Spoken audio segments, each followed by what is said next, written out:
সম্মানিত দর্শক, আসসালামু আলাইকুম। আমি যদি আমাদের বলার সর্বশেষ পরিস্থিতিটা জানাতে চাই আপনাদেরকে, দেখা যাচ্ছে ওদের খাল বিল নদী নালা আশেপাশে অনেক বাড়িঘর দুয়ারও খুব ভরে গেছে। মানুষজন রাস্তা দিয়ে চলাচল করতে খুবই কষ্ট হচ্ছে। আমাদের এই যে এদিকে একটা বাড়ি দেখা যাচ্ছে, বাড়িতে কিন্তু উঠান সমান পানি। আমি কিন্তু এখনো ভিজা। আমি আপনাদের মাঝখানে এই মানুষগুলার দুর্ভোগ এবং পরিস্থিতি দেখাতে চাই। এমন ভাবে বৃষ্টি হচ্ছে যে বৃষ্টির কারণে আমার ফোন পর্যন্ত ভিজে যাচ্ছে, ক্যামেরার চারপাশ। ঠিক আছে, আমাদের ভোলার মানুষ কিন্তু খুবই কষ্টে আছে। পুরা রাত্রে কিন্তু এগুলা সব ভরা ছিল, এখন কিছুটা শুকাইছে। আমাদের যে যে জমি জমি দেখা যায় এখন নদীর মতো। ঠিক আছে, মানুষজন বাজারে যেতে পারতেছে না,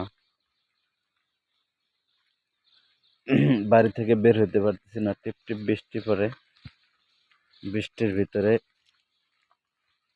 এখন কারেন্ট নাই আজকে 2 দিন ধরে। কারেন্টের কারণে মানুষ এরকম দুর্ভোগে পড়ছে যে মানুষ কি করবে বলা যায় না। আর আমার ফোনে চার্জ ছিল না, আমি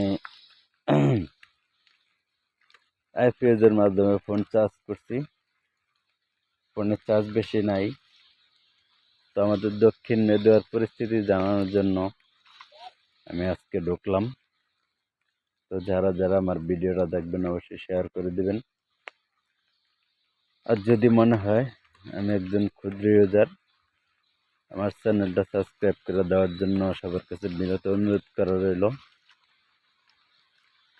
যে দেখেন, আমাদের আমাদের পুষ্কুনি কিন্তু রাত্রে ডুবে গেছিল। তো এখন আপনি দেখে দিচ্ছেন আমাদের বাড়ির দরজাটা,